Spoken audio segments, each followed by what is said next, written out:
I want you to look at this illustration. There's a mistake in it. There's a mistake? Yeah. There's a correction and a mistake. The correction is I thickened the tablets of the Torah. They were way too skinny. I had them like that skinny. Now they're proper, like that's fat. The magic cube was cut in half to make the 2 tablets. So they had to be a lot thicker, but there's a mistake.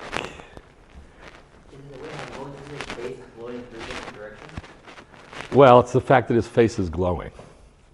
So this time, we're going to talk about this. This time, he's coming down off the mountain on the 17th of Tammuz. This was before his face was on fire. But I needed a picture of the rays of light coming off his face.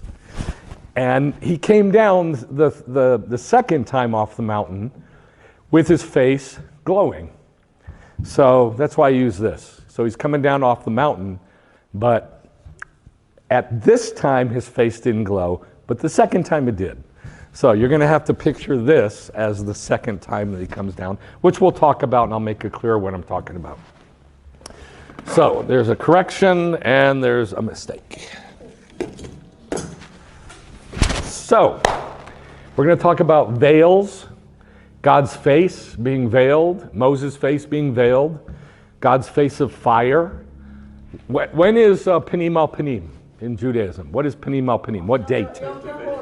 Yom Kippur. Yom Kippur. So on Yom Kippur, the high priest goes in behind the second veil.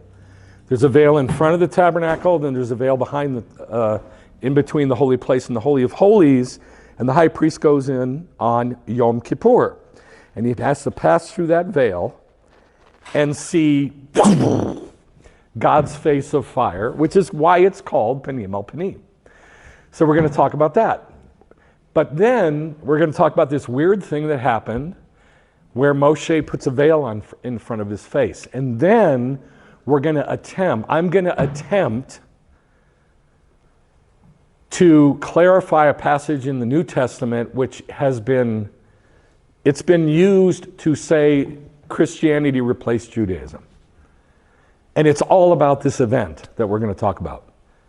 The scripture uses this event to prove to the world that Christianity has replaced Judaism.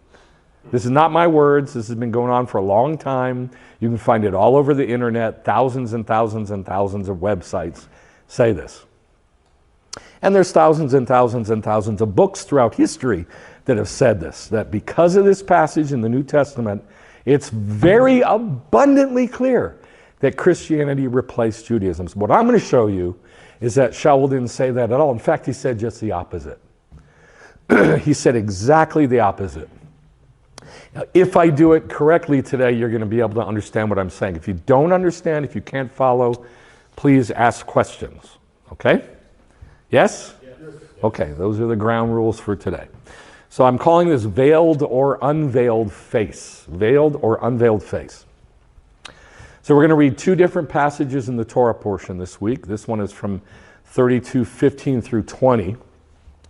Moshe turned and went down from the mountain with the 2 tablets of the testimony in his hand, tablets which were written on both sides. They were written on one and the other. The tablets were God's work, and the writing was God's writing engraved on the tablets. Now when Yehoshua heard the sound of the people as they shouted, he said to Moshe, "There's a sound of war in the camp." But he said, "No, it's not the sound of the cry of victory, and it's not the sound of a cry of defeat. But I hear the sound of just having fun. They're partying." That's what I hear.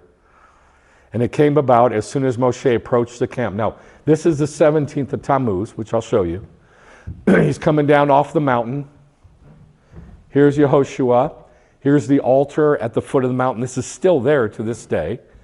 You can find it on the internet. And way back here in the distance is the altar on which they constructed the egel, the egel zahav, the golden calf.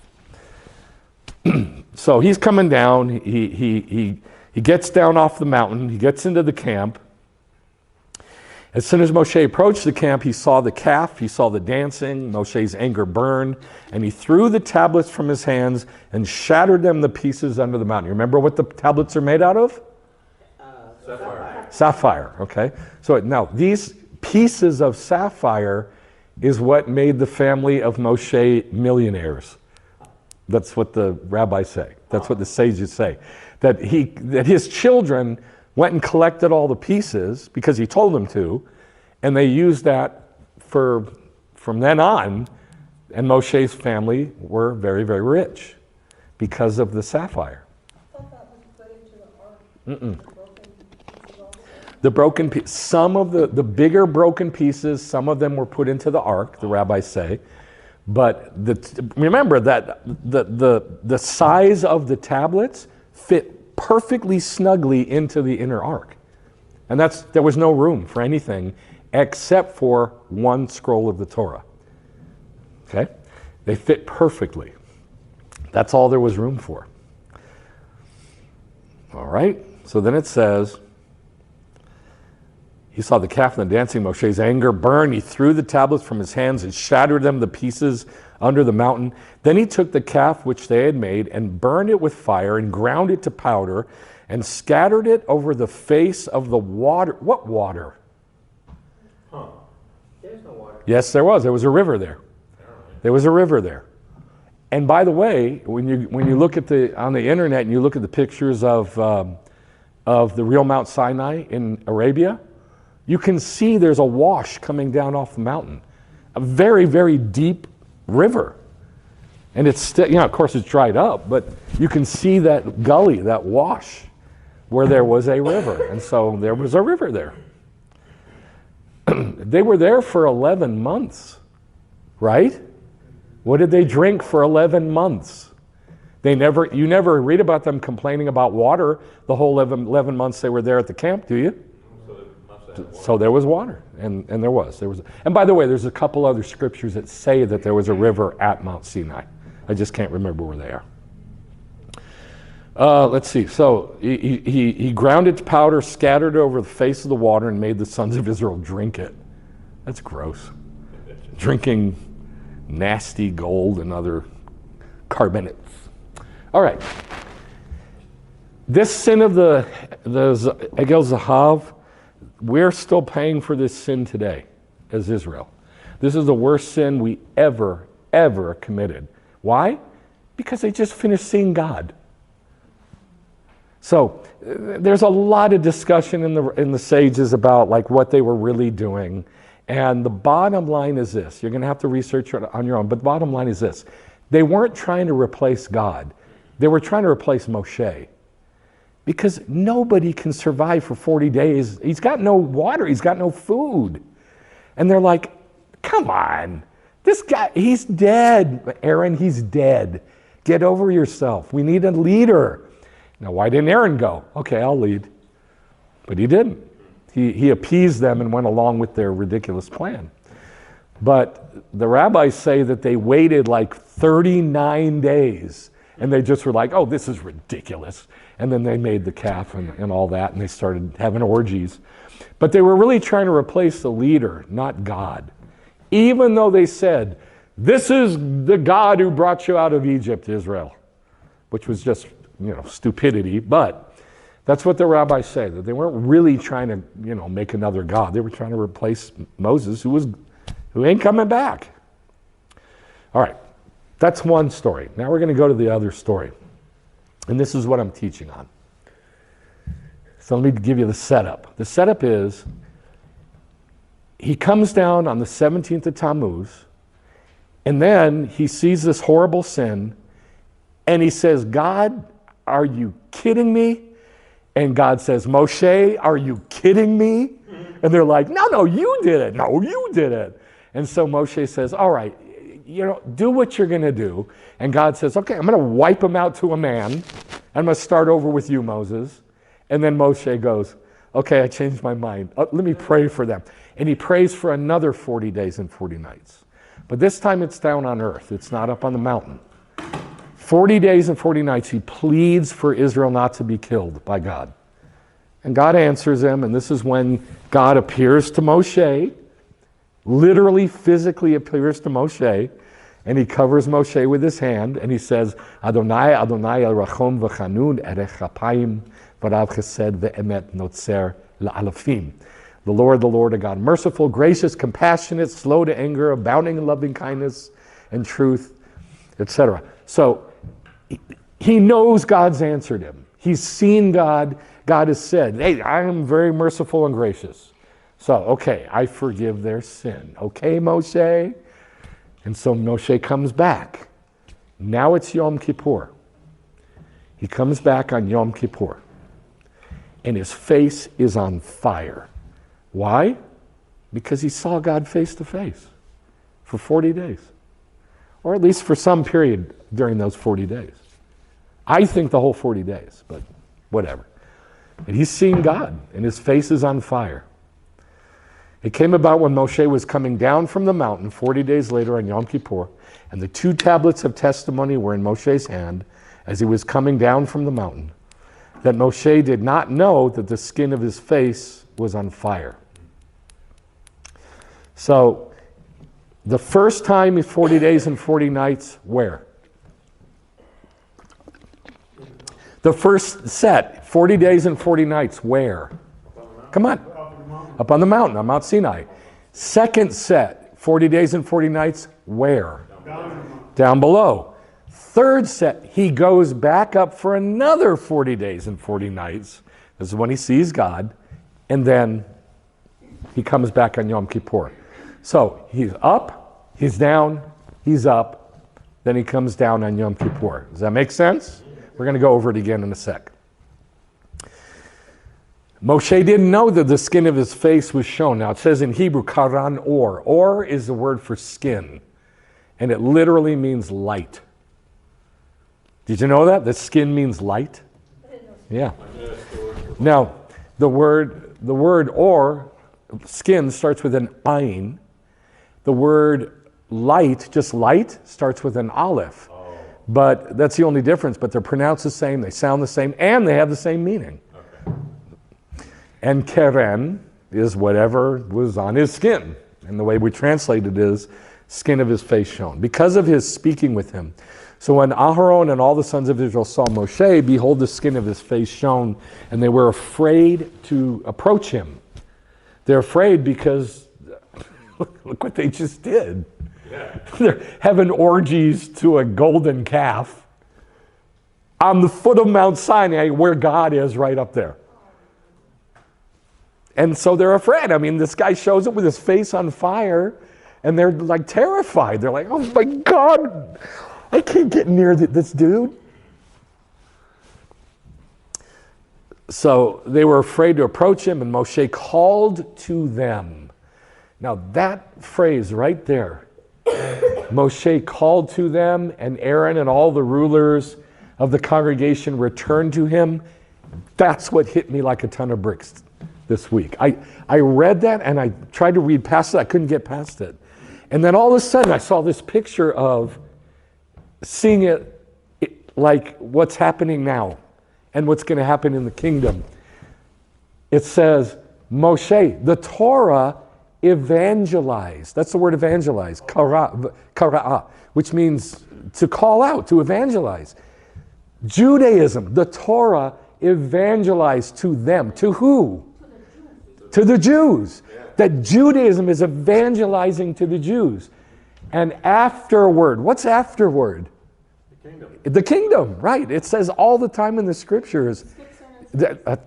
It says all the time in the scriptures, acharit, afterwards, and it means the kingdom.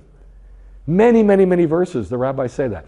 And in the kingdom, all the sons of Israel came near. Came near to who? To what? To God. Not to God. To Judaism, to the Torah. Because Moshe, they're running away from the law, from Moshe, yeah? They're like, I don't want anything to do with that Jewish junk. And Moshe, the Torah is calling, Jew, come back, come to the Torah, come on. Bring the Gentiles with you. But Jew, come back to Torah. And the Torah is calling out to them. And they hear it in the day of the Lord, and they come near. Karav, near. Remember, all the offerings are called karav, nearness offerings. Right. And it says in Isaiah 66 that the Gentiles will bring the Jews back to the temple like a nearness offering in a vessel, right? And he set up for them everything that the Lord spoken. So then he starts teaching them Torah. But at first they run away. They don't want to have anything to do with this Jewish stuff. And then the Judaism keeps talking, it keeps reaching out, it keeps calling, keeps evangelizing. And the Jewish people hear it, and they come back. Now, this story that we're reading is what Shaul uses to teach this concept, but it has been flipped on its head. Does that make, you understand, you follow what I'm saying in the story so far? Okay, so we're going to talk about that. So you got to really pay attention to the details here. So, when he'd finished speaking with them, he put a veil, a masveh, over his face. But whenever Moshe went in before the Lord to speak with him, he took the veil off until he came out. Whenever he came out and spoke to the sons of Israel, what had been established for him to the sons of Israel, they'd see the face of Moshe. They'd see it. Why would they see it? Because it was lit up? No, because he's taken the veil off. Oh, okay. So when does he take the veil off? And when he's with the people, and When he's talking about when he's talking to God. So the veil is there when he's talking to the people, except when he's doing what? Teaching Torah. Make sense? Yes. Which I'll show you. Yes. And that first sentence when Moshe called to them, and then it says, and Aaron and all the rulers in the congregation, Teshuvah, returned to him. It was because the Torah was calling to them that they were able to Teshuvah. Right. When they Teshuvah, then it says Moshe spoke to them. The Torah spoke to them. Right. So only when we have returned to God, when we have Teshuvah, are we able to hear God speak to us. Moshe called to them, Aharon and all the rulers in the congregation. Yeah, you're right, Teshuvah. They did Teshuvah. They returned to him. And that's what I don't want to be missed. It doesn't say they returned to God. It says they returned to Moses. Yes? Okay, that's the point I don't want you to miss. And that's what I want to focus on. Everybody says, return to the Lord, return to the Lord. But who says return to Moses? Right? So this is the key. It's the key that unlocks this passage. It really is. That they returned to Moses, not to God. Of course they did to God, but through Moses. Yeah, well, he's the representative of God, so yeah. Okay. So let's read this again. Whenever Moshe went in before the Lord to speak with him, he takes the veil off. Yes? Yep. So he's absorbing the Torah and the instructions. Yes? And it lights him up. Then he goes out. He doesn't put the veil on yet, right? And he starts teaching them Torah. And as soon as he's done teaching Torah, what does he do? Puts the veil back on. That's the question. Why? All they will see is Torah. Now, if you go on the internet and you type in, why did Moshe wear a veil? You will not find the answer unless you go to a Jewish source. If you go to a Christian source, you will be given 3 different answers. All 3 of them are nothing like the truth.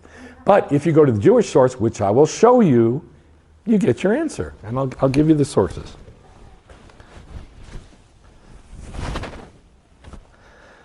Let's see. They saw that the skin of Moshe shone. So Moshe would put the veil back over his face until he went in to speak with God and get filled up again with the info. Yeah? Okay. So let's go over the time period. So there's 3 times of 40 days and nights that he goes without food and water. And they just go concurrently. How long did Moshe survive without food and water? 120 days. And he was 120 when he died. Yes, and he was 120 when he died, and they were divided into 40 years. That's correct. But I want you to understand, he didn't just survive for 40 days. He survived for 120 days and nights without food and water. So after 30 days, I don't know, after 15 days probably they started with he ain't coming back, it's impossible. They hadn't even started. 120 days he was going to go. So the first time he's up on the mountain, he starts on Sivan 7, the day after Shavuot. And he goes, if we add 30 days, that brings you to Tammuz 7, plus 10 days, which equals 40 days, takes you to Tammuz 17. Tammuz 17 is when the tablets were smashed. It's when the Romans began their siege against Jerusalem. It's when the Babylonians did the same exact thing. So it's a fast day. It's a bad day. Bad things happen. It's when a Torah scroll was burned. And it's a horrible, horrible day. And an idol was set up on the altar. It's a bad day. That's Tammuz 17. So 3/7 plus 40 days is 4/17. All right? He comes down, sees the sin of the golden calf, and now he starts praying for another 40 days. God has said, I'm done. I am done with Israel. And Moshe spends 40 days convincing God otherwise. So from Tammuz 18, the next day, until Av 29, which is the last day of Av. So Tammuz 18 plus 30 days equals Av 18, the next month, 18th, plus 10 days brings you to Av 28. So the last day of Av is Av 29, that's when he comes back. 4/17 plus 40 days, 5/1 or Av 29. They're both the same. It's a Rosh Chodesh, it's the same thing. So he comes back on the new moon of Av. And he says, okay, guys, God answered me. Now I need to get everything from God for you. What's the first thing God tells him? Do you remember? Anybody know? He goes back up on the mountain and God starts laying it out, giving him all the mitzvot. What's the first thing he gives? Something weird. No. The 10 words. No, he's already given that. Teruma. He gives them again a restatement of the tabernacle and all the garments of the priests and all the vessels of the tabernacle. And he gives them Shabbat. Okay? So he starts laying out again the whole instructions about the Mishkan. Again. Now, we've been on the Mishkan for 3 weeks, haven't we? We're not done. We got a couple more Torah portions to be with the Mishkan. So it's a big, big, big deal. So he now goes up a third time. And now is when he sees God face to face. And God says, the Lord, a God, merciful, gracious, compassionate, etc. And he sees God, and then his face gets lit on fire.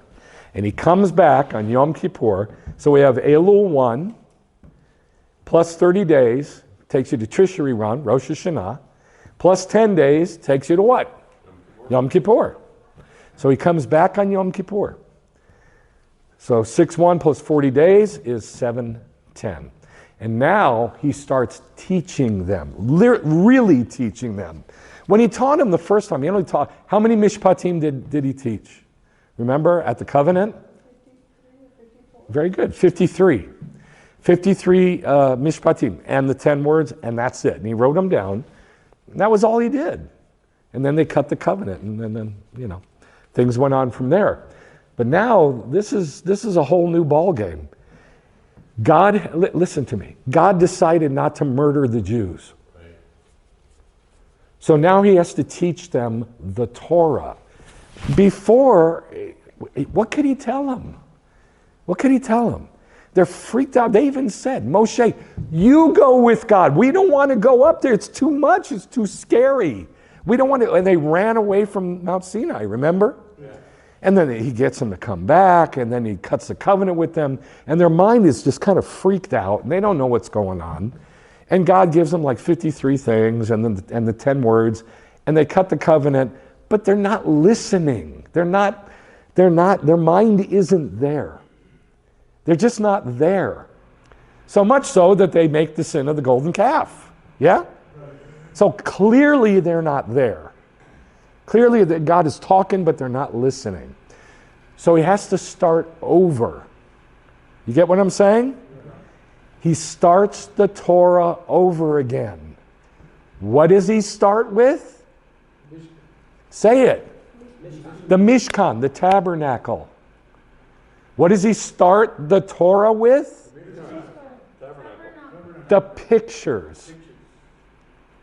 The pictures. Pictures, tavniot. Which is what it says over and over again about the Mishkan. This is a tavnit, this is a tavnit, this is a tavnit, this is a tavnit of what's in heaven. Over and over and over again. So he's starting over with the main message. And what's the main message? Pictures. That Judaism, everything in your culture, Jews, is going to be a picture of the heavenly realm. Everything. Let's reset. And that's what he does. And it's Yom Kippur. All right, so let's talk about God having a face of fire. I mean, you just kind of take it for granted, don't you, that God has a face of fire? No man has finished. Seen God and lived. One person? No man has. You don't know the verse? No? From the New Testament? Seen God at any time. That's what it says in the New Testament. It's a mistranslation of what it says in the Torah in when he goes up on the mountain at and it's almost Yom Kippur, and he sees God face to face. And God says, Adonai, Adonai, Rachom v'chanun, right? Yeah. It's a mistranslation of what God says. God tells Moshe, go in the cleft of the rock. I'm going to cover you up because no man can see me and live. You come to the New Testament and the Greek twists it and says, no man has seen God at any time. And so people quote this to me all the time. No man has seen God at any time. And I'm like, that's not true. All of Israel saw God on Mount Sinai. Moshe saw God. Everybody saw God. Because God never says no man has seen God at any time. What he says is, no man can see God and what? Live. And live. Therefore, if you see God, what has to happen? You have to die. Not physically, but something's got to die. Something's got to die. I am undone. I am undone. Exactly right. From Isaiah chapter 6. So, on this day, Moshe's face was set on fire because he spoke with God face to face, or panim el panim. Say panim el panim. Face to face. God's face is a face of fire, so to speak. Remember, all of this is metaphor. And all those who come face to face with him are set on fire by him, so to speak. So that when you come before God, you die, so to speak. Yes? Yes. It's all metaphorical. And you're purified by fire. Yes. Like Isaiah. You're purified by fire. Yes, that's what he said from Isaiah chapter 6. I am undone. Then the earth shook and quaked. The foundations of the heavens were shaken because he was angry. Smoke went up out of his nostrils. Does God have a nose? Yes and no. You are correct. Yes and no. Yes, he has a nose, so to speak. And so smoke came out of his nose, so to speak. And fire from his mouth, so to speak. Coals were kindled by. This is one of the most important phrases in all of Judaism. Anybody know how to say so to speak? It's on page 2 of my pictures book. It's the first thing I say. Now? Kevayachol. Say kevayachol. Kevayachol, so to speak. Because everything in Judaism is kevayachol, so to speak. It's all metaphor. Isaiah 50. Out of Zion, the perfection of beauty, God has shone forth. May our God come and not keep silent. Fire devours before him, so to speak. And it is very tempestuous around him, so to speak. However, when Israel was at Mount Sinai, they saw this for real. It was physical manifestation of this stuff. Psalm 97. Fire goes before him. Does fire go before him? Yeah. In what form? Cloud, No. In what form? cloud, a word. Pillar? Very close. Not cherubim, seraphim. So cherubim are there by the throne, but the seraphim, seraph means fire. So they're fire angels. And he says in Psalm, he makes his ministers spirits of fire. Those are the seraphim. So when it says fire goes out before him, it's talking about the seraphim. So that's the so to speak. Fire goes before him in the form of seraphim and burns up his enemies round about. His lightnings lit up the world. The earth saw and trembled. The mountains melted like wax at the face of the Lord. At the face of the Lord of the whole earth. Isaiah 30, behold, the name of the Lord comes from a remote place, burning in his anger. His lips are filled with indignation. His tongue, does God have a tongue, so to speak? Now his tongue is made out of fire.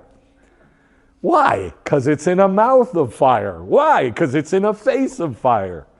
So it's all metaphor, but you need to know the metaphor to know what it says in the Bible. Yes.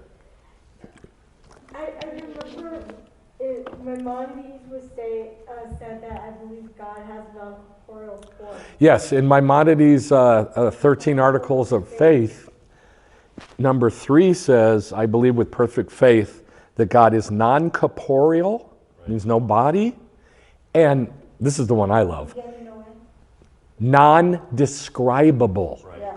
So no matter what you try to describe God, you're going to make a mistake. Because it's all kebayachol. It's not real. We can't put it into human words. You just can't. You can only speak about it in a metaphor. Hebrews 12. So I have a question for you. This is in the New Testament. Is it quoting Scripture correctly? For our God is a consuming fire. Is that good quote? No. Like, is that a good translation? No, it's not. You don't think so? It doesn't sound. That's what I see here. And I see that here. That's what it says. I would say yes. Our God is a consuming fire. Yeah. And here. It says before him. No, here it says before him. Here it says fire devours before him, but it says God has shone forth. Here it says smoke went up out of his nostrils and fire from his mouth. So he is fire. Our God is a consuming fire. So I think that this is not bad translation. I think it's pretty good. Not bad. So here's my question.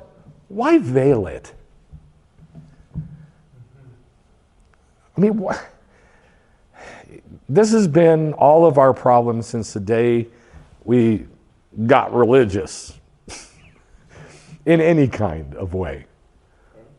The minute you started thinking about religion in any kind of way, you looked around to the world and you went, I don't see God here. This is stupid, all this God stuff. What connection does it have with this? I want money. I want power. I want sex. I want drugs. I want a good car, a nice house, a woman. I want, my kids to be smart instead of stupid. I want this. I want stuff here. God's a fire. Who cares?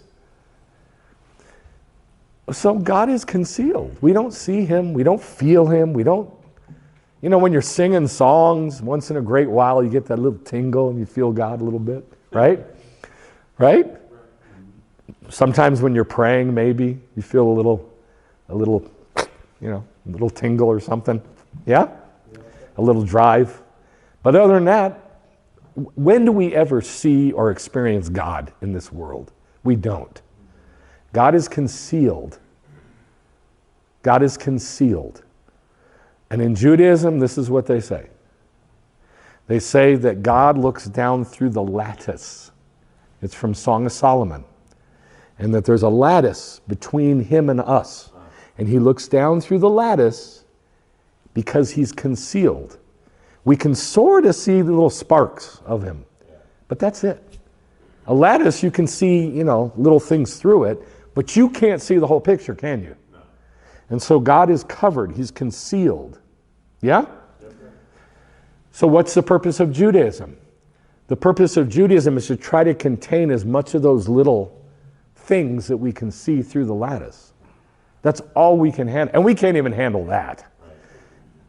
I mean, you tell me to get up at 5 o'clock in the morning and go to a freezing cold mikvah, and I tell you, later days, baby. I ain't doing that. You tell me to get up and pray. You tell me to pray 3 times a day. I ain't going to do that. I don't have time. I don't have the inclination. And I don't have a good prayer book that I can follow 3 times a day. And I certainly don't have the time to pray for 20 minutes 3 times a day or 30 minutes. I just don't. And so I go, eh. So the purpose of Judaism is to get as many of those little sparks as we can. That's the best we can do because God is concealed. But how many of us are willing to even do that? It's hard. It's really, really hard. Yes? Couldn't an example of God being concealed be the matzah at Passover? Yeah, but that's a metaphor. That's a Jewish thing. We're not talking about Jewish junk. Right now we're talking about like what it's like to live in the universe. And we all know what it's like. God ain't here. And this is my big gripe with quote, Christianity. Everybody talks like God is so present, but then when you talk about the Bible, their eyes glaze over and they don't know what you're talking about because they have no connection to it. And then you talk about God like in your life, in Judaism, and they have no connection to it. But they talk as if God is so present. No, he's not. He's not. And in Judaism, we talk about this all the time, that he is not here. He's not here. All we got to do, if we're reading the Bible and you read something that convicts you, all you got to do is turn the page. All you got to do is turn the page. If you don't like it, turn the page. You don't like what Peter says or John says or Yeshua says, turn the page. And that's what people do. And Jews, they turn the page on the Torah because they don't like what's being said. We all do it. So I'm going to ask again, why did God veil himself? Why not just say it, speak it, be yourself with us, God? That's our question that I'm sure most of us ask. Why? Why does God hide himself? Judaism is word. Doesn't it say that he had the veil because he didn't want him to see that it was the light was fading from him? I'm talking about God. Why does God veil himself? God, not Moses, God. That separates who wants to search for him. So we'll go looking for him. Because he wants for us to go search for him and look for him. Okay. So now you're starting to think it out. Good. And so we won't be destroyed. Well, what most people do is they go to the holiness issue. I'm a sinner and I can't be in God's presence. He'll destroy me. That's nonsense. He's not here. The reality is what you guys just said, that he hides himself. He's playing hide and seek. He just hides. 1, 2, 3, right. 4, 5, I'm counting. Are you going to come looking for me or not? And that's really what all of Judaism is. It's to see who really wants it. Well, okay, so maybe Moshe did the same thing. Maybe. We'll see. But before we talk about it, look at this. This is Michelangelo's Moses. He's got horns up on his head. He got horns up there. Now, you have no connection with this, and neither do I, but the reality is, for about 1,000 years in the church, they taught throughout all of Europe that Jews had horns. Did you know that? That when Jews are born, little baby Jews, they grow horns, they sprout horns, and they get bigger as they get older. And they literally believe this. Why did they believe this? Because of the word keren in the passage we're reading. They mistranslated as horns. When Moshe came down from the mountain, his skin had horns. That's why. Because they didn't know Hebrew. It's that simple. Look at this sculpture. This is from even before Michelangelo's sculpture. Look at this one. I mean, those really look like nasty horns. And look at his face, it's all dried out. This is a Christian doctrine that was started in about the 1100s, or maybe even before. I can't remember the guy's name, he was a Christian. And he started this false doctrine that when Moshe went up on the mountain, he had no food and drink, and so his skin got dried up like carne seca. And he was ugly. He was an ugly, ugly man. And he came down, and they saw his ugliness, that his skin was dried out, and so they ran away from him. And the rabbis heard that, and they went, oh, they're so dumb. Don't they know that when the time he died, his strength had not stopped, and his eye didn't lose any of its strength? Remember? Yeah. All they had to do was read, but they didn't. And so most of Christian Europe took up this false doctrine and believed this. Torah, Moses, is ugly, replaced by the beauty of Christ. He's beautiful. Right? He's beautiful. So this is not a small thing. This is a huge doctrine that filled Europe. So much so that some dude invested the time to make a sculpture of it. Look at the date. 1395 to 1403. And then Michelangelo's was 1513 to 1515. Yeah. This is like the beginning of the Christians putting Torah to a side. This is not the beginning. This is well into it, so much so that they're making sculptures about it. At the beginning of a doctrine, nobody does anything with it because it's just developing. This has now filled Europe, this doctrine. And this is what people mistranslate the passage that we're going to look at in Corinthians. They translate it through this lens. Moshe, ugly. Christ, beautiful. Torah, bad, ugly. Jews, ugly. Christians, beautiful. And so this is how it's interpreted. Even today, I read two Christian websites this morning that said this. And it was recently written in the last couple years. All right, so here's the verse we're going to be working with. It came about when Moshe was coming down from Mount Sinai.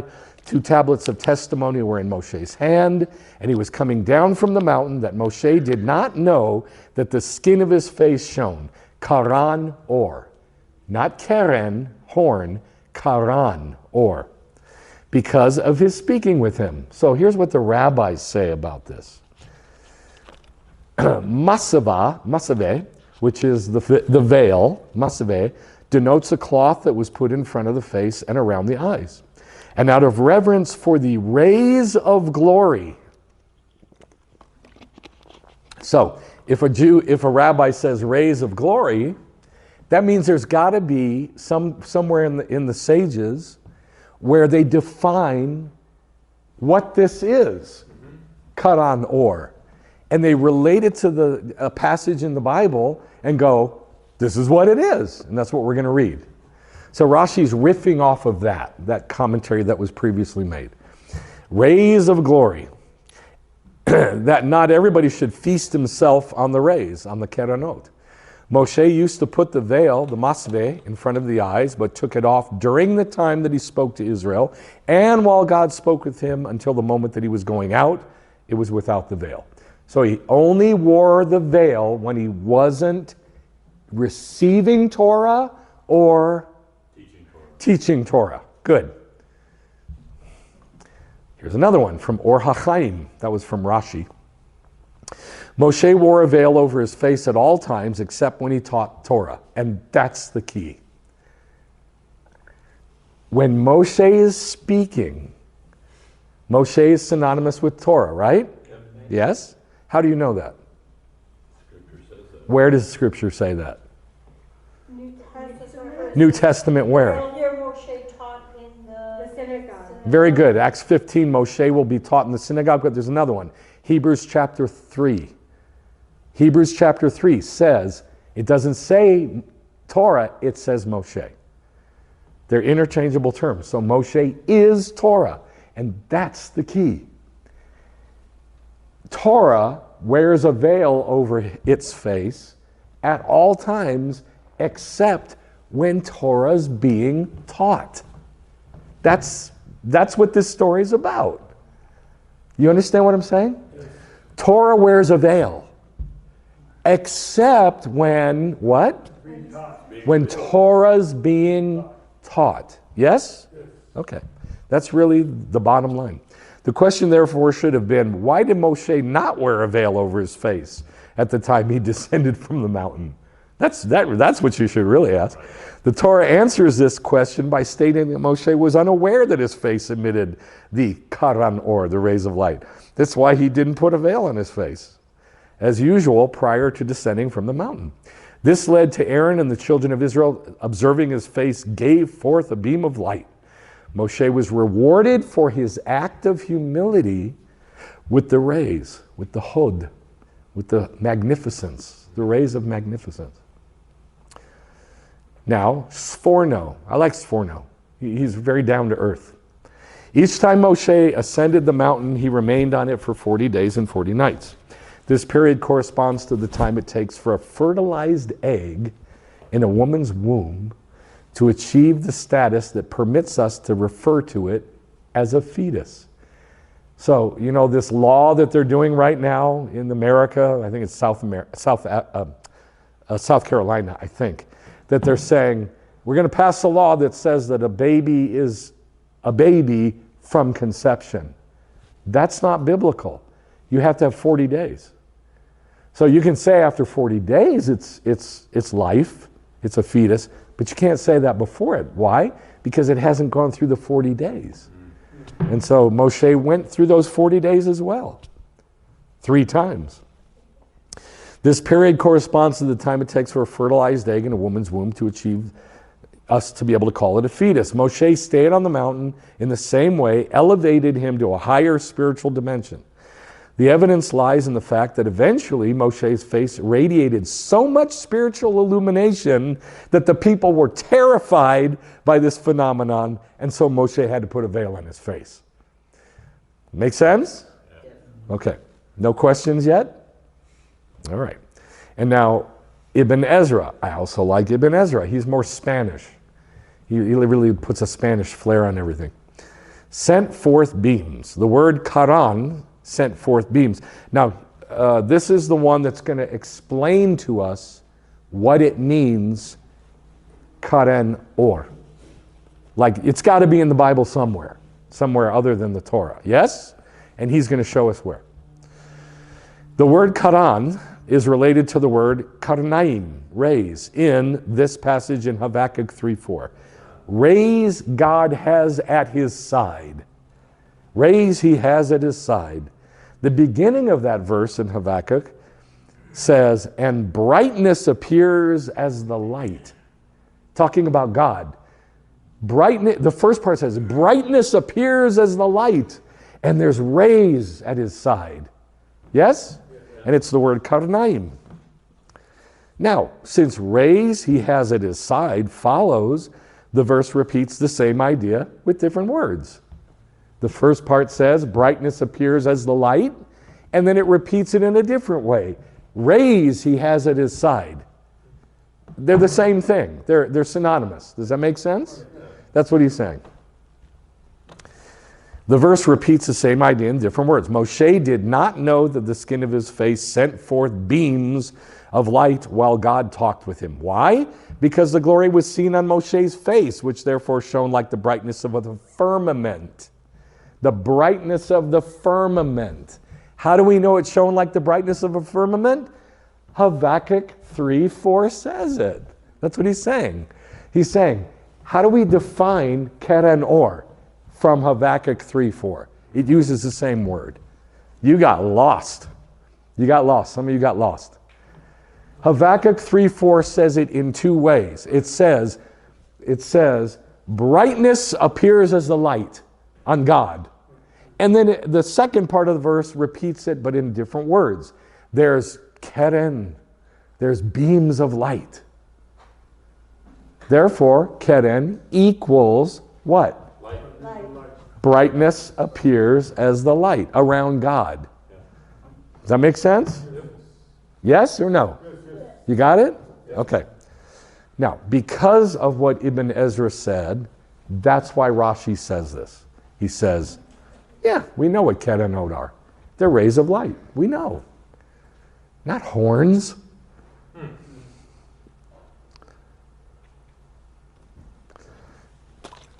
This is also Ibn Ezra. Some say that the light was renewed on Moshe's face every time Moshe came to the tent of meeting and spoke with God.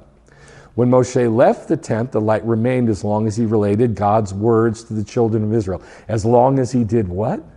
Taught Torah. Right. As long as he what? Taught Torah. So again, the veil is off when what's happening? Torah's being taught. That's the point of this whole narrative about the veil. That the veil comes off when Torah's being taught. Period. When Moshe finished speaking, he put on the veil because he knew that the light would depart and his face would return to the way it was. It would be an insult to Moshe if the Israelites saw his face without light radiating from it. Moshe therefore put on the veil. However, when he came in to speak with God, he'd remove the veil to receive the light. Rabbi Saadia Gaon says that the light was not removed from Moshe's face until the day of his death. What does that tell us that Moshe did until the day of his death? Taught Torah. Taught Torah. Yeah, exactly. He didn't want Israel to constantly see it. And this is correct. He didn't want Israel to constantly see it. He wanted them to see it only when he spoke God's words. He wanted them to see the light coming off his face only when he was teaching Torah. Do you get what I'm saying? Yeah. So, only one person, as far as I know, has had their face lit on fire, and it's Moshe. And it was only lit on fire when? When he taught Torah. And that's the bottom line of the whole passage. It only was lit up when he received Torah and then taught Torah. That's it. It has nothing to do with Jesus, about a prophecy of the Messiah or anything like that. It's a very simple concept.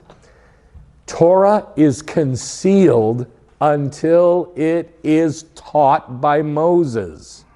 Yes? Yep. So Moshe wore the veil so they would only see God's light, not God's light going away. Yes? Yeah. He wanted them to see his face shine only when he spoke Torah. So the veil was removed only when the Torah is revealed. Now this is the word I chose on purpose. Only when Torah is revealed. Because, he walks up to him, his face is on fire, and he's going, okay, here's what God showed me. And he starts revealing Torah. Yes? Yeah. Okay. The question is, why he has to put a veil? Because he's not teaching Torah. Right, I understand. He's just drinking cognac and being a shepherd and being with his wife and hanging stuff on the walls and It's like humility. Don't look at me. yeah, it's not about him. He's nothing. He only wants the glory of God to show up when Torah's being taught. It's just that simple. Right. And I don't even want to go with humility. I just want to say he's just being a dude the rest of the time. He's just being a guy. And who needs that? Yes.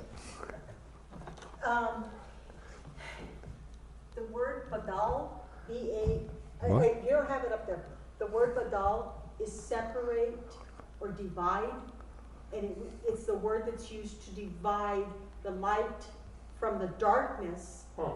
And basically it is like a separation of a veil. So it's like the I don't know what you're referring to. This whole thing with the veil. I don't know where you got that word. I don't know what you're referring I got it to. from Genesis chapter 1. Genesis chapter Where it 1. talks about It says he separating separated the light light from the dark. from darkness. Okay. So it's like this is the same exact And it's thing. what word? Badal. Badal. So it is the same exact thing, that it's like this veil that is used to separate. It's like a the veil light used to from the separate light darkness. from dark. Okay, okay. All right, very cool. So, but I feel like I haven't really got it nailed down yet. I want you to understand, this is a different way to think. Because your whole life you've thought like, God's face is on fire and I'm just me and I'm scared and it's so embarrassing and frightening and, you know. But really that has nothing to do with anything. And people sing songs about this and they write things on the internet about this every day. But really that's not what's being communicated. What is being communicated is this. When Torah is going out, the glory of God is being revealed. It's light. It's rays of light. And if it ain't happening, shut it down. Just put a veil and just go about your business. Does that make sense? Okay. I don't want that to be lost because that really is the bottom line. Okay, so now let's talk about a couple pictures. So there's veils in the Bible. There's only 3 veils in the whole Bible besides the one that Moshe had. There's only 3. And I bet there's one you never thought about. There's the veil in front of this is the front part of the tabernacle, the tent itself, when you're going into the tent. Back here is the holy place and the Holy of Holies, separation. But up in the front of it, there's a curtain, there's a veil. And it's in front of the holy place. It says in Exodus 26, it says this, we read this 2 Torah portions ago. You shall also make a curtain for the doorway of the tent of blue, purple, and scarlet, and fine twisted linen. The work of a weaver. You shall make 5 pillars of acacia for the curtain. So why is this here? It's a veil. Keep the light in. To keep the light in? I just told you. Because Torah's not being tough, it can't be open. Okay, because Torah's not going out. Yes? So, what do? You open it up, You open it up, and Torah comes out. and you go into where Torah is. Now, hold on. Remember, what's behind the veil? Moses. Oh, what's behind the veil? Moses. Light, brightness, eyes. What's this thing called? Face. Goodness gracious. All right. Well, it's the same thing here. Where is God's face behind this veil? In the tabernacle, Yeah, but where? in the Holy of Holies. No, we're not in the Holy of Holies. We're in the holy place. I just said. If the tape, Where? Say it. You got it. she has it. Covenant or what? No, the Ark of the Covenant is behind the second veil. the table of showbread. In the holy place, you have three things. Ark of the Covenant. You have no. No, same. You have the table of the bread of the faces. You have the altar of incense, golden altar of incense, and you have the menorah. Which one is God's face? Wrong. It's the table of the bread of the faces. I gave it to you. Behind the veil is what? God's face. A face. A face. Behind Moshe's veil is Moshe's face. Behind the front veil is the table of the bread of the faces. Okay, yes, it's a metaphor. All right, so now we have the second veil. The veil behind. This was a hard thing to draw. You can't tell, but it was a really hard thing to draw. You have the Holy of Holies and the holy place separated by a parochet, a veil. So, who goes behind that veil? The high priest. How many times a year? Once. What date? Yom Kippur. Good. And when he goes through that veil, what does he see? God's face. God's face. This is literally God's face. The Ark of the Covenant, God's face shows up. And what's in the Ark? Torah. So the definition of the glory of God is Torah, Thank you. pictures, Thank you. and the kingdom. The definition of the glory of God so far, what we got so far, is Torah being revealed. Yes? That's the glory of God. Got it. That's the bottom line of the teaching. I don't know first of the law. But Rabbi, so when we seek Torah and Torah is then taught to us and we can see the pictures, then we get a little bit of the glory of God. Yes, when we seek Torah, I got to get it on the mic. When we seek Torah and a little bit of Torah is taught to who teaches Torah to his people Israel? God. When you seek Torah and God teaches you a little Torah, you get a little spark through the lattice.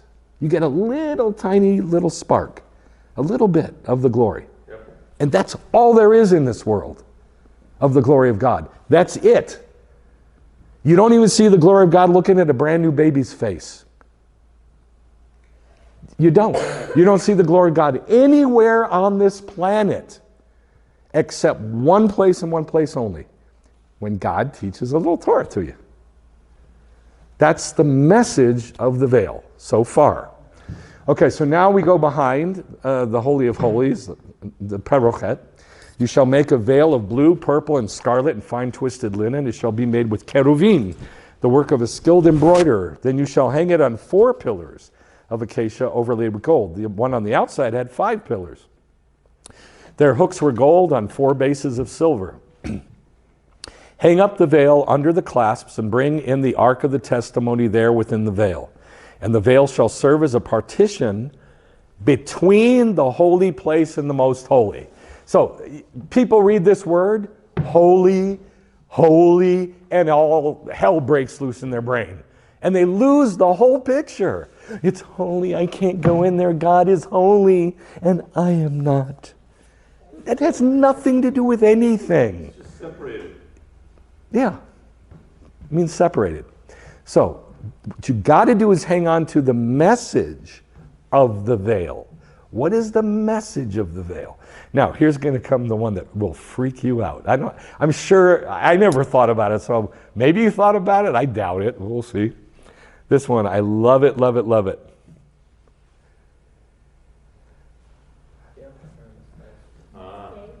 Let's turn the lights off for a sec.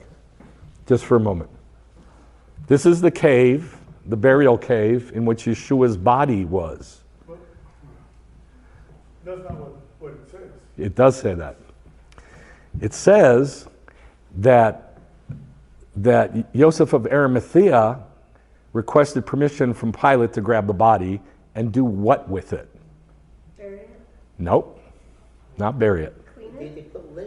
Right, to wrap it with linen wrappings, plural.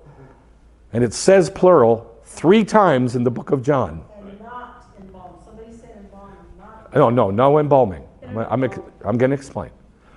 It says that he got 100 pounds of myrrh and aloes. You guys know what aloe is. It's kind of gooey and sticky, right? Like aloe vera. Like aloe vera, but in its natural state. It's real gooey. Well, myrrh is even worse. Myrrh is like real gummy. Yeah. And if you put it on, if you coat a piece of linen or material with aloes and myrrh, and you just kind of let it sit for a couple days, what happens? Yeah, it turns hard and it becomes like a cast. 100 pounds of this. That means lots and lots of it on these linen wrappings. They wrapped down to the individual toe, down to the individual finger. Yes? And it was put in the tomb. Well, it's sitting there for 2.5, 3 days, and it's getting hard, and it turns into like a cast. And then it says this. Peter and the other disciple, John, left, and they were running together, and John ran faster than Peter and came to the tomb first, and he stooped to look in, and he saw the linen wrappings, plural, lying. However, he didn't go in. So he's standing there. He's like, what am I seeing? And then Peter catches up, and Peter just goes in. And Peter came, and he entered the tomb, and he looked at the linen wrappings, plural, lying, and the face cloth, the face cloth, the matzeva, the veil, which had been on his head, not lying with the linen wrappings, but folded up in place by itself. So here's the linen face cloth folded up. Why did Yeshua fold it up before he took off?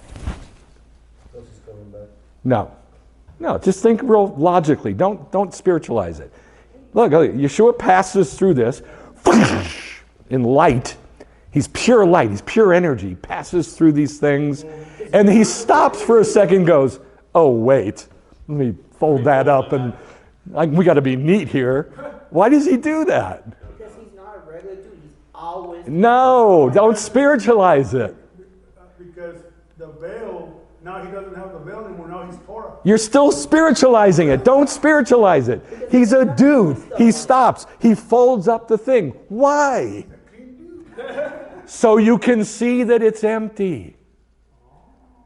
If he'd have kept that thing on there, they'd look at it and go, oh, he's still in there. But he takes it off. He takes the veil off. When is the veil taken away? When Torah is revealed. So he takes, now we're going to spiritualize it. So he takes the veil off. So number one, John and Peter can look in there and go, how is that thing empty? You can't pass through a cast without breaking it.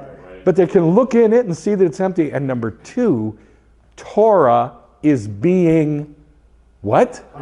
Revealed. In human form. He's the Word made flesh. He's the Torah made flesh. Okay, let's turn the light on. He's the Torah made flesh. But nobody knew he was the Torah made flesh until this. Right? It says that in Romans chapter 1. He was revealed to be the Son of God in his resurrection. Nobody believed he was a Torah made flesh until he was resurrected. Right? Can you think of a single passage in the what they call the Gospels? I hate that word. What they call the Gospels where it says, and Yeshua was the Word made flesh. John wrote that 20 years after Yeshua resurrected in John chapter 1 verse 14. He didn't write it like during his life, like when he was with him. So, I think this is amazing. That's the veil. That's the veil. It's in front of Yeshua's what? Face. See, it's the same picture over and over again. Yes? I'm having a hard time to get. Darn. Okay, what's the problem? That's all right. What's the problem?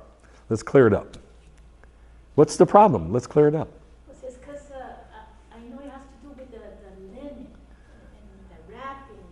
It's in that form that I cannot. No. Let's forget the linen. That's not what we're talking about. We're just talking about the veil itself. That's it. And what was the veil on? His face. That's it. That's all you need to know. The other stuff we don't care about. That's the key, the face. Except that, he took it off so they could see inside that thing. That's all. I like this picture, by the way. I was going to say that in everything that I've seen from my whole life, they always make it seem like he was wrapped into like these wrap. Right. He wasn't They put him in the shroud. Yeah. Yes. And it says it 3 times, wrappings, plural. And they wrapped him in wrappings, as is the burial custom of the Jews. We didn't even read that one. It says it again. Okay, so now we're coming to this. We're gonna fix this passage, I hope. Now you've got everything you need. I've taught you everything you need in order to really see this passage, I hope.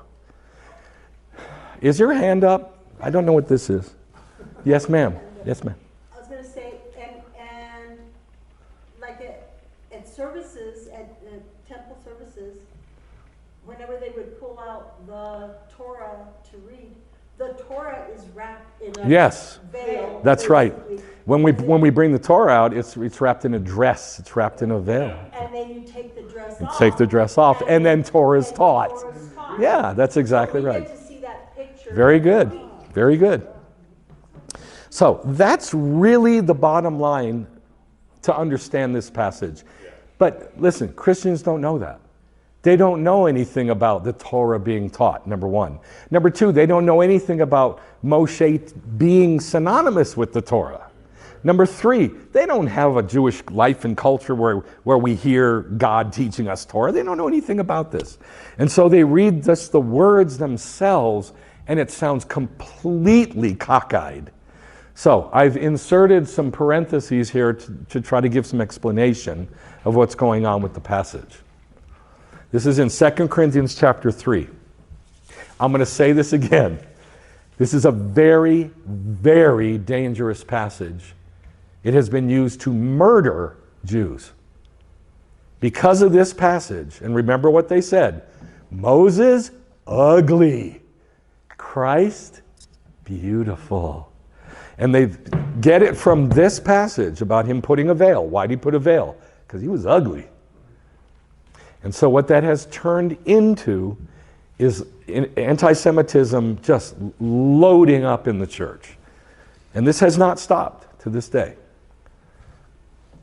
All right, 2 Corinthians 3.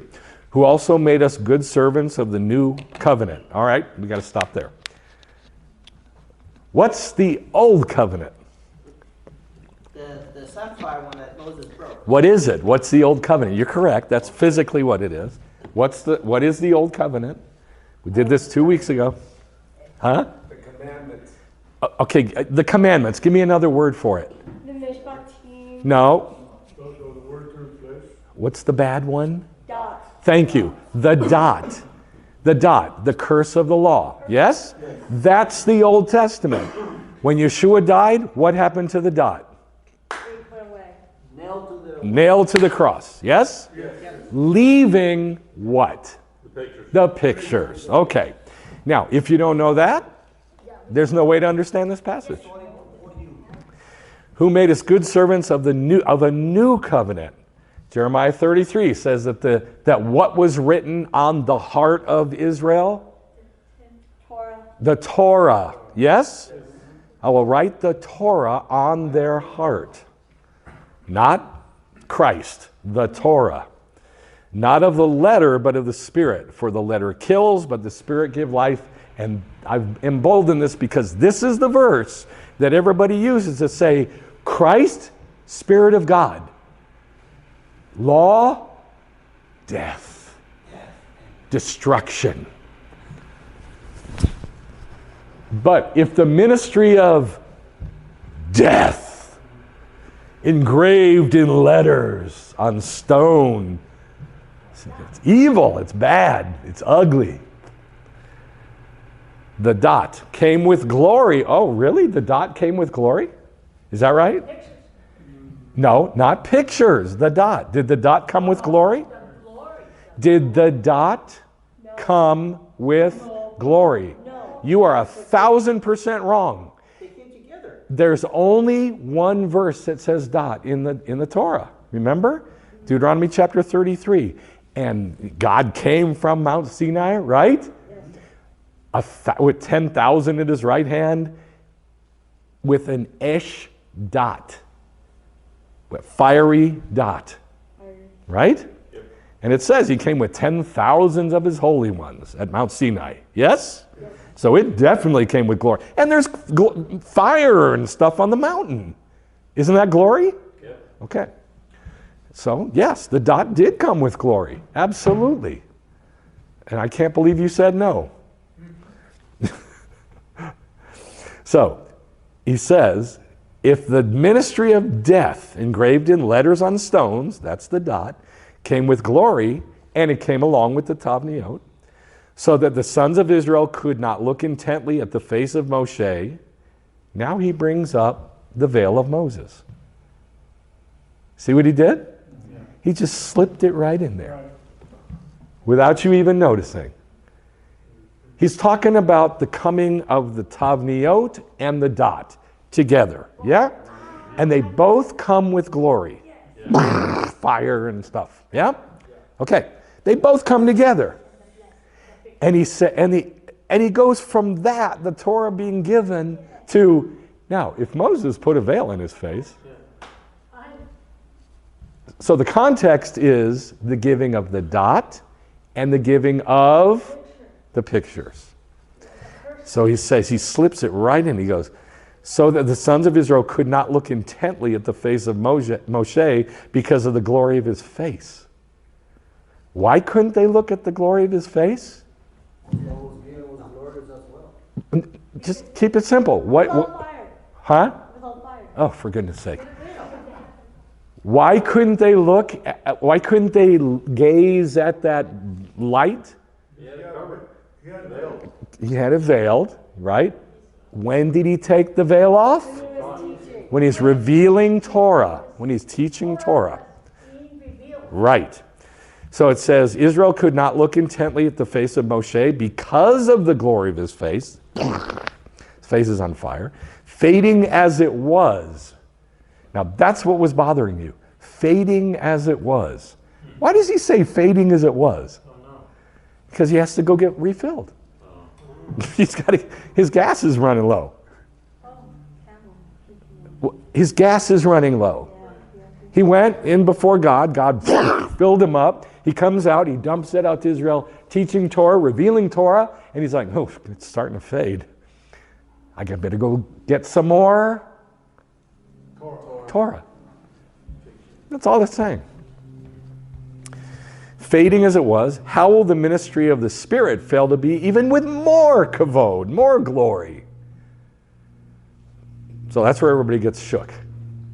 You see, it's the coming of Christ. You see? There it is. But when Messiah resurrected, that's exactly what he did. He made our spirit alive. That's too spiritual. I can't even follow that. I can't even follow what you're saying. It's so spiritual. That's what it is. Too spiritual. Deal with the passage. What's the passage saying? That he went for more. He says it was fading. He needed to go back before God, get filled up. How will the ministry of the Spirit? What's the ministry of the Spirit? He says, look, this dude was teaching Torah and it was glory. His face was on fire. How much more will the Spirit do the same thing? Have even more glory? What's he saying? The Torah and the Spirit is the same. Yes, the Torah and the Spirit are the same. That's what he's saying, but he makes it sound like one is good and one is bad. He's not saying that. He's saying, hey, just like it was back then, it is now. The key is he started with saying, but if, which is a comparison. Yeah. And then Well, he's going to do it even more. He's going to compare it. says how. He's going to compare it even more, so it'll get clearer. How will the ministry of the Spirit fail to be even with more glory? For if the ministry of condemnation, what's the ministry of condemnation? The dot. Right, the dot. If the dot has glory, how much more does the ministry of righteousness have glory? That's the tavniot. That's the pictures. Because he gave them both at the same time. Now, people coming to this passage without knowing there's two parts of the law, the curse and the pictures, no way to understand it. It's impossible. Just impossible. Good. So, if the ministry of condemnation, the dot has glory, woo! The ministry of the pictures is way more glorification. Excel in glory. For indeed, what had glory in this case is got nothing by comparison. For if that which fades away, okay, now here we go. If that which fades away, remember the glory is like kind of dissolving off of his face. What's that a picture of? That's a picture of he's got to go get some more. Yeah? Yes. Okay. What happened to the curse? Was nailed to the cross. So that means it Faded away, went away. ended, faded away, right? That's what it's saying. Now here's the problem. Everybody says Old Testament. That's the problem. People say Old Testament, New Testament, without knowing what the Old Covenant is. There was an Old Covenant. It's dead. It's the curse. It's the dot. It's dead. Being replaced by the New Covenant, which is the Torah in your heart. They're both Torah, but one's Torah in your heart on the inside, one's Torah just doing stuff. That's why it's the curse. All right, I don't want to go any deeper than that. I could, but I don't want to because you'll get confused. So he says it's fading away. That light, that glory is going away. And it does go away. When Yeshua dies, it's gone. It's destroyed. For good. That's right, for good. The dot engraved in letters was with glory, much more that which remains. That's the Tavniot. Therefore, having such a hope. What hope? Moses wearing a veil? How does that give me hope? The kingdom. It doesn't say anything about the kingdom. Not one word. You're jumping ahead. It doesn't say anything. Therefore, having such a hope. This stuff is what he's talking about. How is this hope? The hope is that the curse of the law. Thank you. That the dot is going to be Faded away. faded away. Oh, that's the hope. That's the hope. The hope. Right. Replaced by Tavniot. That's all. That's our hope. Therefore, having that hope, we use great boldness. We're not like Moshe, who used to put a veil over his face so that the sons of Israel wouldn't stare at the end of what's going away. It's going away. It's going away. It's going away. Oh, come back. No, sorry, it's gone. That's exactly what's happening with us. It's going away. Mm-hmm. The pictures are coming. The curse of the law is dissolving. Not the one they come. Yeah, you know, when Yeshua died, it destroyed the curse. But it didn't destroy it in our brains. It didn't destroy all that, your whole life being taught nonsense about it. So yes, it has to happen in us personally that it kind of just fades away and is replaced by the pictures. The curse of the law being, yeah. They had the same problem. They were taught Judaism their whole life. And so it works the same way. They were taught the curse of the law their whole life. And so they had to get their head wrapped around pictures every day, every week, every Shabbat. And it's a process. So we're in the same boat they are. Now, this is the part that the church took and turned it into bad Jews. Good Christians, bad Jews. And don't believe me, go on the internet and check what I'm saying, and you'll see it. Just look up comments on 2 Corinthians 3. Or, why does Moshe wear a veil? So he says, that's a long sentence. Not like Moshe, who used to put a veil over his face so that the sons of Israel would not stare at the end of what was going away, the Torah, the Word of God.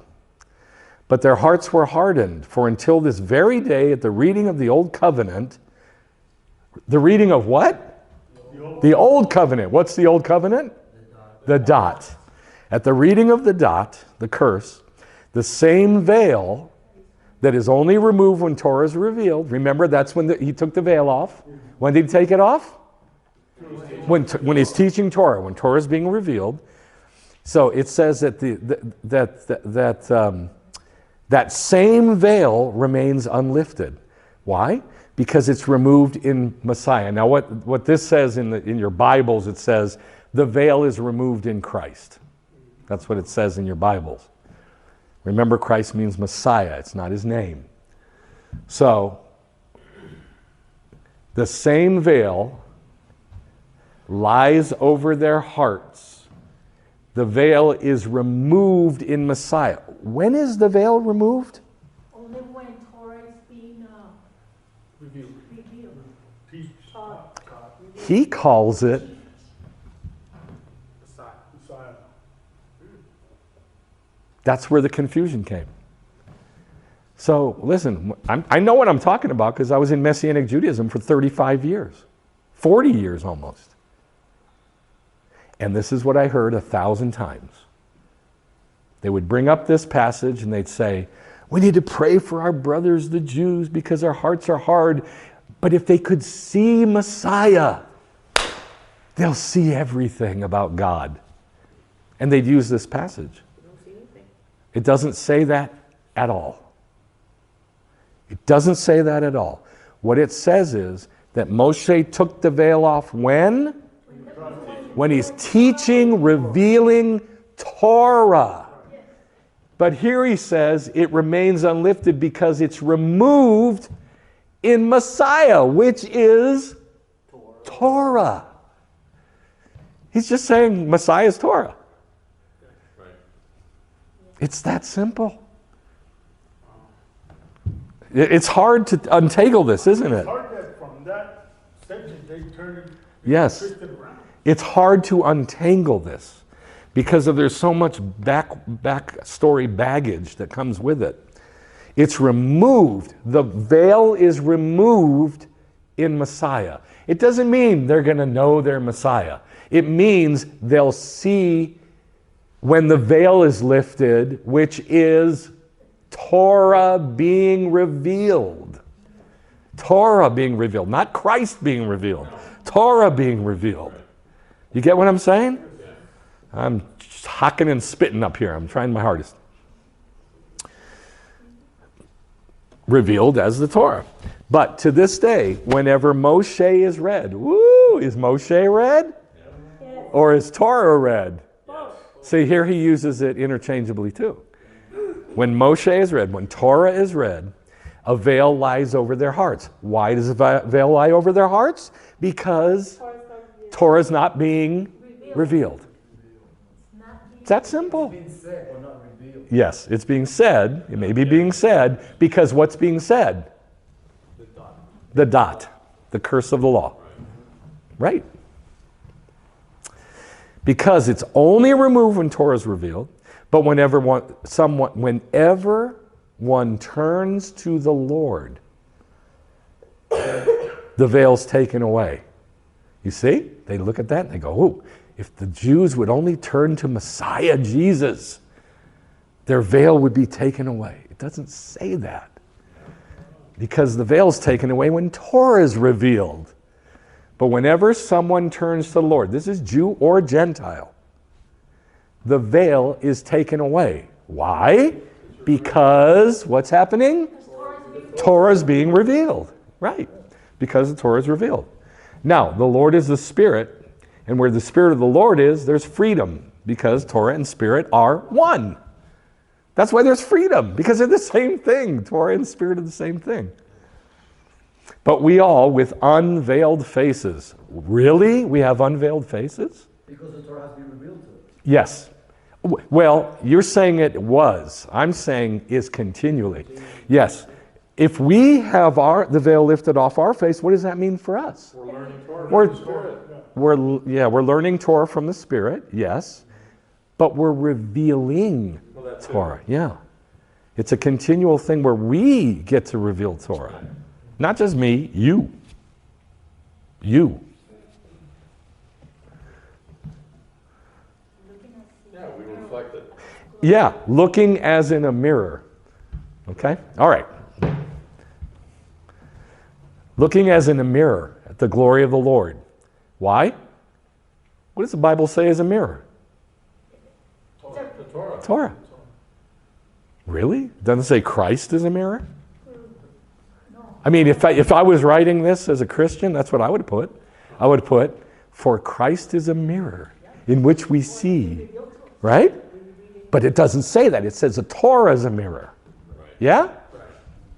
Transformed into the same image from glory to glory, just as from the Lord the Spirit. The glory of the Lord, the Torah is a mirror. We are being transformed into the same image. What? Same image as what? That's Torah. Yes, because we're looking in a mirror. What do we see in the mirror?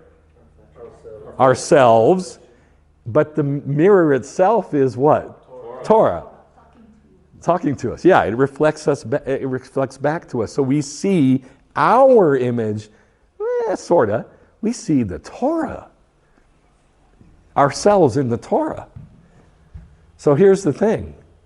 We're supposed to see ourselves in the Torah. Right. And it's not a good thing. It's a bad thing. Because when you go to the Torah, like I said earlier, if you don't like what the Torah says, turn the page. Right? But Torah is there to show us who we are so that we can change and become more and more and more like the Torah. That's going from glory to glory to glory. Why?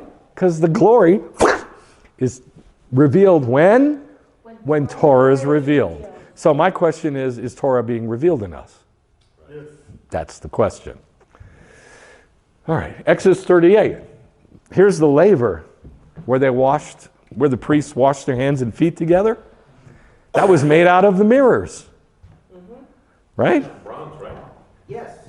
Moreover, he made the basin of bronze with its base of bronze from the mirrors of the women who served at the doorway of the tent of meeting. What's coming out of it?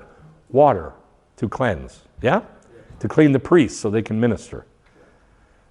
Yes? That's Torah. Torah is water. Remember, 4 weeks ago, 5 weeks ago, they went 3 days in the wilderness and they found what? Water. No water. They went 3 days in the wilderness and they found no water. They found no Torah. Right. Okay, Jacob 1, what they call James. But prove yourselves doers of the word. What word was there in the first century? Torah. That's it. Tanakh. That's all there was. Prove yourself doers of the Old Testament. Doers of the Jewish Bible. Yeah? And not just hearers who deceive themselves. Not just hearers of what? Torah. Of Torah. For if anyone is a hearer of the word of the Torah and not a doer of the Torah, he's like a man who looks at his natural face in the mirror, and once he looked at himself and left, he immediately forgets what kind of person he looked like. Yeah, you didn't learn nothing. He didn't learn nothing, right? But one who has looked intently. I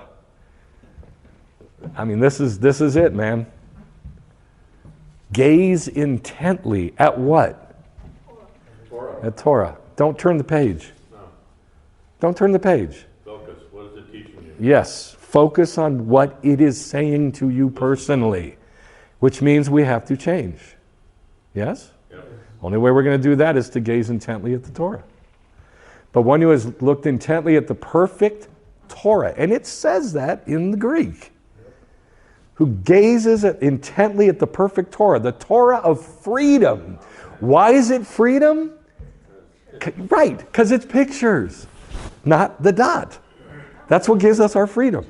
And has continued in it, continued learning from the Torah, not having become a forgetful hearer. In other words, okay, now here's I'm going to have to take a little tiny detour. A forgetful hearer.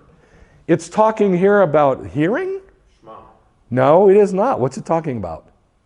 Looking. Looking. In what? Torah. In the mirror of the Torah. But all of a sudden he changes it and says, hearer, not looker. Okay, why would he do that? Because he said, Because when you look at it, it should talk to you. Now, we're not talking about doing, we're talking about hearing. You can hear something it's without. relatable, Rabbi. It's not relatable. Of course it is. No, you got to make a separation in your mind. Listen to what I'm saying. You're making the classic mistake. Hold on a sec. I'm going to try to make this as clear as I can. If you want to argue after I say it, do it. But I'm going to try to clarify this. There's many passages that say Shema mitzvotai, Shema chukotai, Shema torotai, which means listen to what? The mitzvot, the judgments, the statutes, the Torah, my Torah. Yes? How can you listen to Torah? By doing it. That's what I'm saying. No, hold on. Relax. How do you listen to the Torah? By doing it first, and then how do you listen to it? By listening. How? I'm saying how. How do you listen to it? Very carefully. When you do it, Intently. he's teaching you something. How do you listen to it? Shema. It's both by doing it, by How do you listen to it? By doing what it says to do. That doesn't open your... Jews do it every morning. Go at 5 o'clock in the morning and go in the mikvah. And it doesn't say a word to them. Well, So that can't be true. that's the problem. But if they hear what it says, How do you hear it? you have to change.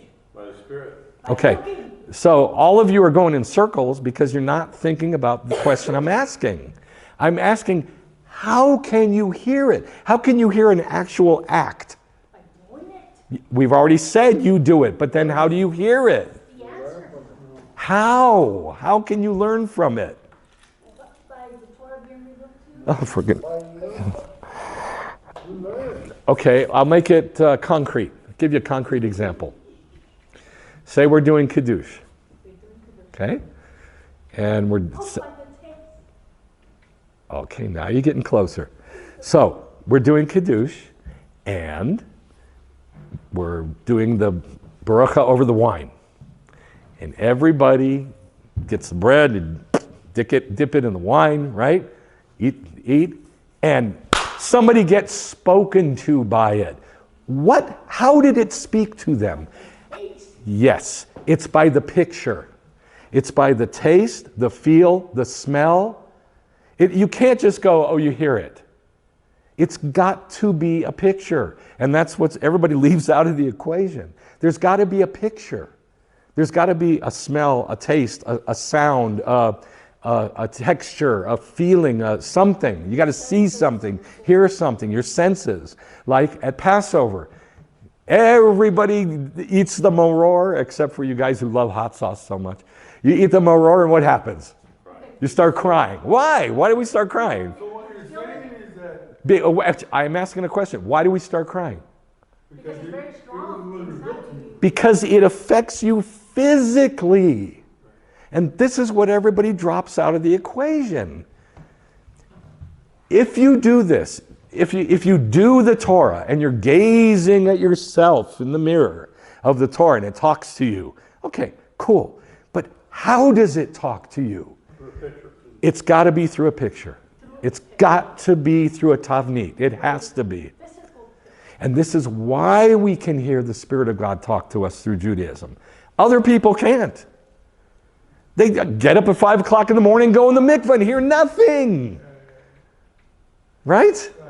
They do, millions of Christians doing Passover and Sukkot, they hear nothing.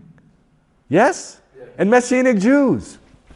They're having a good time, but they don't hear anything because there's no picture affecting them. And that's what you're leaving out of the equation. That's all I'm saying.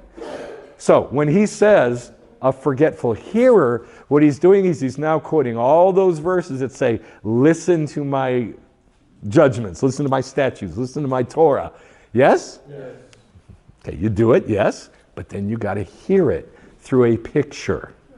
And that's what he's saying here. Now he switches it to hearing, which means Shema. Shema mitzvotai. Listen to my mitzvot. Not listen to them being said, listen to what they say to us. Right? Yeah. Is that clear? Question. Yes, it's clear. Okay. Question. So then, a way to avoid the dot would be to search the physical texture. Yes, of course. Everything in Judaism is physical. Everything. Every single thing we do is physical. And we're supposed to know those physical things. Do you guys kiss the mezuzah when you come in and out? Okay, that's a thing you know, it's an act, you feel it, you touch, you know. Just like everything else in Judaism. Now, he says, not having become a forgetful hearer, he didn't listen to the mitzvah, but an active doer of the mitzvah. This person will be blessed in what he does.